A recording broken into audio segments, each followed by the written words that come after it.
Senator Hirono, who I believe has not voted yet either. So thank you. Thank you, Mr. Chairman. Let me go, first of all, to the situation at Red Hill, which was our own basically toxic exposure events. And I think, Secretary Elmahal, you are familiar with what happened there.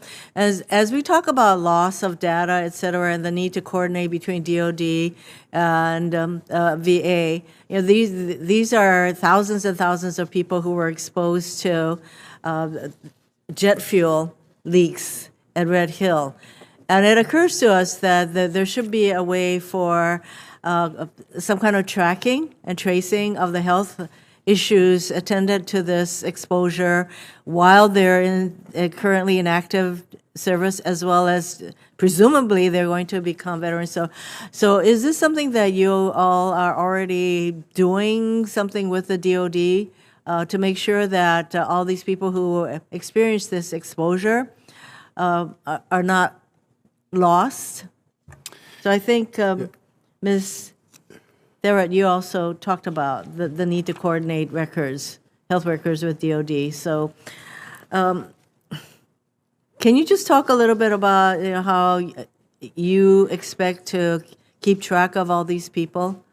94,000 people at least who were exposed to the Red Hill situation? Yes, Senator. First of all, I enjoyed visiting Hawaii for the NASDAVA convention and had a chance to spend time with Dr. Anderson and his team at the Pacific Islands Healthcare System. I am aware of this, certainly, and Dr. Hastings can help us summarize the exciting work that the Interagency Research Working Group is going to do specifically on investigating jet fuel exposures and conditions that may result from that. Dr. Hastings? Absolutely, sir. Senator, Red Hill is one of the cohorts that we are concerned with. We're concerned with many, and we do follow them. There is a registry of those people that were exposed that DOD has.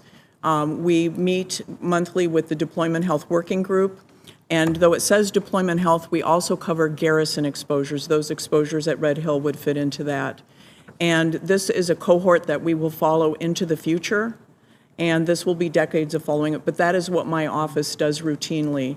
We follow cohorts, we look at the health outcomes, we look at how to care for those veterans and their families. This is not exactly a Camp Lejeune scenario, but we're going to look at it in the same manner. That's good, because I think that there will be some long-term health issues, and that there is a provision in the PACT Act that directs the department to study the impacts of jet fuel exposure. So I assume that you are doing that, and I would welcome information on how that is going. Absolutely. The Office of Health Outcomes Military Exposures started looking at fuels and jet fuels exposures about 2 years ago.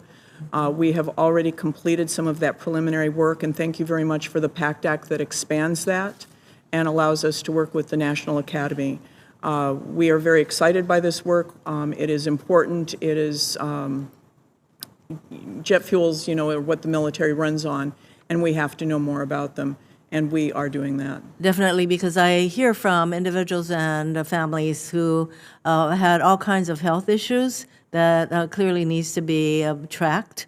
And so we don't want to end up a situation that resulted in our having to pass the PACT Act, where exposures going back decades had to be somehow, we had to figure out the cause and effect. So what you're doing right now is very important. I also want to mention that the vacancy rate at VAPEX, which is the VA healthcare system that covers Hawaii and the Greater Pacific, has been at about 19%, and we've made various efforts through this committee and more recently through the PACT Act to provide a lot more flexibility to the VA to hire people. And I'm just wondering whether there are unique circumstances in Hawaii that makes it that much harder to hire and retain people. So have you given some thought to it is not a one-size-fits-all situation, that Hawaii poses maybe very unique challenges to get this 19% vacancy rate down?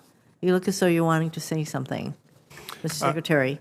Yes, Senator. I had this conversation with Dr. Anderson and his team, who did mention that the healthcare labor market is particularly difficult, and as you mentioned, that's borne out in the data. Ms. Therrett summarized all of the exciting new authorities that will allow us to pay people much more competitively, but also to retain them with the ability for larger retention bonuses. Again, thanks to you and this committee, we now have that.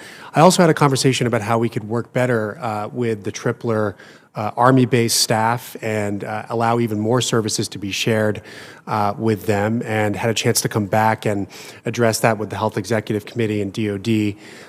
And if we have time, Mr. Kiyakawa can talk about some of the other exciting work we're doing with DOD.